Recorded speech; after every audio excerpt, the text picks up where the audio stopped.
Hello guys, so today in this video I will begin from classical Hindu law. Last video we did that what Hindu law is and the three categories into which it can be divided based upon the timeline in which it was framed. Classical Hindu law is the basic arrangement of present day modern law in a democratic country like India is that elected representatives in the parliament create laws which are enforced and put into practice by the state through its agencies such as executive and judiciary. When lawmakers create laws, they are based on a certain scheme of values of morality, politics, history, society, and so on. So, the modern democratic country of India, we have a body, legislature, that makes law, and we have executive and judiciary to implement and to practice those laws, to interpret those laws. And when the legislature create laws, then it does on the basis of it takes care that the law is to meet the requirement of the society of that time, and also to bring out a solution to a problem which the people are facing, and it should be considerable on grounds of morality, public order, peace. In comparison with modern law, classical Hindu law was a peculiar legal system as it followed a unique arrangement of law and polity with a unique scheme of values. So,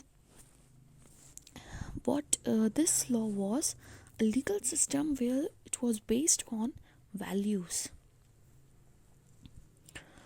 Although classical Hindu law was based on religion, with scholars of Vedas playing a central role, in reality it was decentralized and diverse in practice and differed between communities based on locations, vocational groups, and castes. As we know, in Hindu religion only, there are various castes, there are various language speaking people, there are various vocational groups. So depending upon the different types of groups, those cultures varied a little. The rules or the laws that were given in the Vedas were a reference which was made to. So Vedas or the religious texts, those were only seen, or those were only referred to while they were making laws for the Hindus, those scholars of that time, the religious gurus of that time.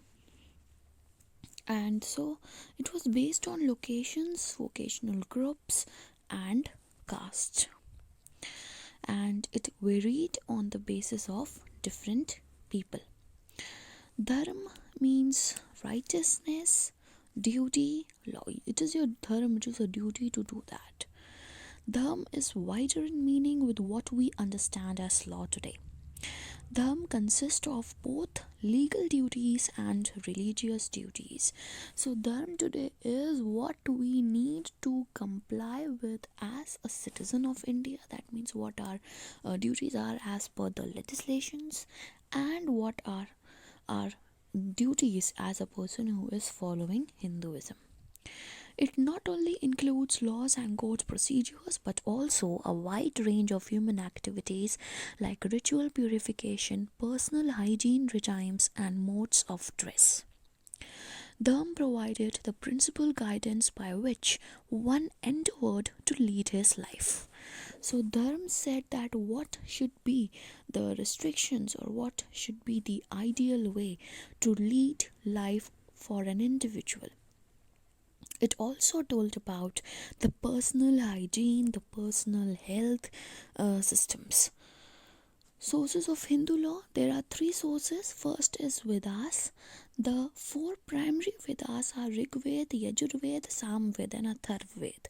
They are collections of oral text of hymns, praises, ritual instructions. Ved literally means revelation. So you see, everybody knows that the main source of these law, we did it in the previous video also. The main source of religious laws of that time were the religious books that were there. So the main source of Hindu law was Vedas, the first source, And we have four Vedas: Rigved, Yajurved, Samved, Atharvaved, which are the collection of oral poems, praises, and religious instructions.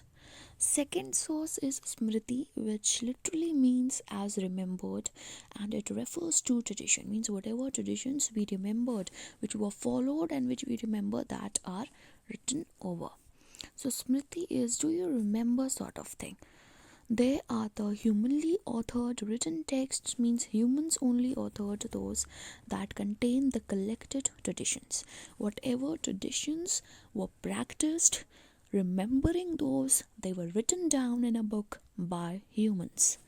Dharamshastra texts are religion and law textbooks and form an example of Smriti tradition. Since only a few scholars had access to direct knowledge or learning from Vedas, Smritis are written texts to teach others. Only a small see, at that time there was caste system which was very much prevalent in India in ancient times, and so there were three main castes which were divided, and the upper class was only allowed access or knowledge to read these Vedas. They only had the permission. So now these Smritis were written so that the other people can also be taught about their own religion, the religious rules that they need to compile with, and also to give out a certain knowledge to them regarding Vedas. These are considered to be authoritative because they are believed to include duties and practices that must have been sourced from Vedas and are accepted and transmitted by humans who know the Vedas. So you see, any person who had the knowledge or direct access to read the Vedas, they only wrote it, they only accepted these texts to be as an authority, as a valid source, so that other people can be educated about the same, and other people also can be told about what their duties or practices are that have been written in the Vedas. In this way, a connection is made between Ved and Smriti texts that make the latter authoritative. So because they were derived from Vedas, that makes them an authority. Third source is Achar, which means customary law. Achar are the norms of a particular community or group, whatever norms, whatever basic things that particular community followed, that is known as Achar. So these are the customs. Just like Smriti, it finds its authority by virtue of its connection with Vedas. So Vedas was the primary source, the other two are referred to and taken from the Vedas only. Where both Vedas and Smritis are silent on an issue, a learned person who knows Vedas can consider the norms of community as dharma and perform it. This way, Vedic connection is made between Ved and Achar becomes authoritative. That means if there is a conflict on an issue and there is nothing as such specified that what could be the solution, neither in Vedas nor in Smritis, then a person who has the knowledge about the text written in Vedas regarding that issue, it can consider those norms or those texts of the community as dharma, as his duty. Dharma is what? Dharma is what? Duty as a part of religion. So he may consider the norms of community as dharma, and then he can perform that. अगर कुछ भी नहीं लिखा है वेदास और स्मृति में on an issue, then a learned person who had sufficient or enough or considerable knowledge of Vedas or its text, then he or she may perform the way the norms of that society or group in which he is living. Dharamshastra is an example of Smriti. They are Sanskrit written text. At that time, Sanskrit was Hindi. People were not speaking much, but the earliest language was Sanskrit, which was prevalent in India. There are Sanskrit written texts on religious and legal duties. Again, Dharam Shastra, that means it was a text based on what the legal or religious duty of a person would be. They are voluminous and there are hundreds of such texts. Voluminous means it's a huge and a heavy book, and there are hundreds of texts which are mentioned. Two most important features are that they provide rules for life of an ideal householder, and they contain Hindu knowledge about religion, law, ethics, and so on. So what are the two main features of this Dharmashtra? That it provides rule, or it provides the guidelines, you can say, that what should be life of an ideal householder, and it also contains everything regarding religion, law, ethics of Hinduism. Topics covered in Dharmashtra. Dharmashtra contain three categories. First is Achar, which provides rules on daily rituals, life cycle rites, as well as specific duties and proper conduct that each of four castes or varns have to follow. Daily rituals include practices about daily sacrifices, kind of food, and how to obtain them, and who can give and who can accept religious gifts. So you see, daily life activities or daily rituals were mentioned in Achar, which is the first category of Dharmashtra, and it contains rules on daily rituals, life cycle. कोई मरा तो कैसे उसको हम ritual करेंगे, कोई birth हुआ तो कैसे उसको रिचुअल करेंगे, मैरिज में कैसे उसको रिचुअल करेंगे. That all are mentioned in Achar only. What kind of food a person can eat, how he will obtain that food to eat, and who will give and who will accept. Like upper class will accept the religious gifts, obviously.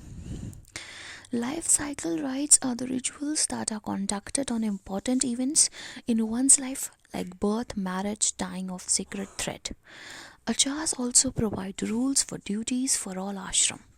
Ashram are the four stages of life that include Brahmacharya, the student life, Grihasth, the householder, Vanprasth, the forest dweller, and Sannyas, the renouncer. These are the four stages of life, and that duties also are mentioned in the same Achar, and that is ashram's four stages. Second topic in Dharamshastra is Vyahara. Vyahara are laws and legal procedures. They include the Raj Dharam or duties and obligations of a king to organize court, listen, examine witnesses, decide and enforce punishment, and pursue justice. So at that time, India had not a court, a fully fledged court to hear the cases, to deliver the verdict.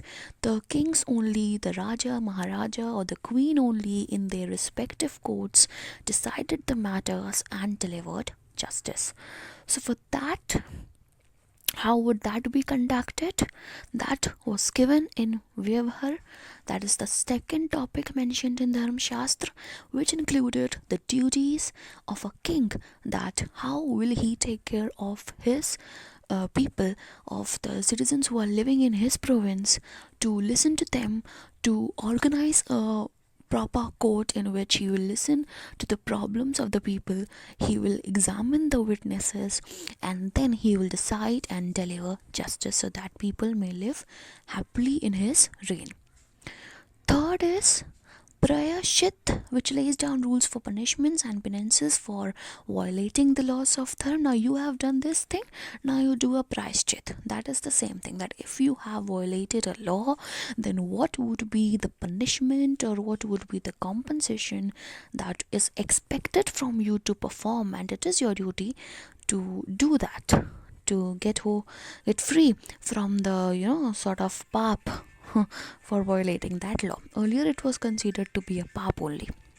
They are understood to remove the sin of committing something that is forbidden. As I said, I have told you not to do that, but you violated my order, you disobeyed me, you had done that thing. Now what you have committed? You have committed a pap or sin. Now to remove that sin from your head, it is important that you do this or that as part of Prayashchit. Textual hermeneutics. This deals with study of interpreting written text in areas of religion, law, literature. Dharamshastra tradition uses the textual hermeneutics known as Purva to interpret its text. Purva provides in detail the knowledge of how to interpret Vedic text, including Dharamshastra text. So, textual hermeneutics means that whatever texts are mentioned in various religious books regarding religion and law, how you have to read it, how you have to interpret it, means whatever it is written, you read it और उससे आप क्या मतलब निकाल रहे हैं, that is interpreting it. What it is trying to say, जब आप ये समझते हैं, that is interpreting. So what or how you will interpret the Vedic text, the Dharamshastra text, that is textual hermeneutics. Important Dharamshastra texts. There are literally hundreds of texts that fall under this category. Dharam Sutra was first 4 texts of Dharam Shastra. Sanskrit meaning of Dharam Sutra is rightness, thread or string. The written format is the prose style. They deal with the subject matter of Dharam and are like guidebooks on Dharam with rules of conduct and rights. Dharam Sutra means the rightness, the ideal guidelines that how you need to follow Dharam or follow the religion, and what should be your rules of conduct and what rituals or what rites you need to follow. Dharam Sutra discussed the rules for duties for all the ashram, and we read about the 4 stages of ashram. Also, they provide rights and duties of kings and court proceedings. So you see, they provide that what the citizens have to do. They provide what duties or what obligations king has to perform, how the court proceedings would be done, how you have to behave in daily life, what would be your duty for all the 4 stages of ashram life. Other issues that it covers include rules about one's tie, crimes, punishments, daily sacrifices, funeral practices, each and everything it has touched. Most important Dharam Sutra texts are Sutra of Apastam, Gautam, Bodhana, Vasisht, and they come from various geographical locations in India and are composed at different times between 600 and 100 BC approximately. That is, I don't think that is much important to learn the years or so. So this is all for today's video. Next from here, I will be continuing in the next video.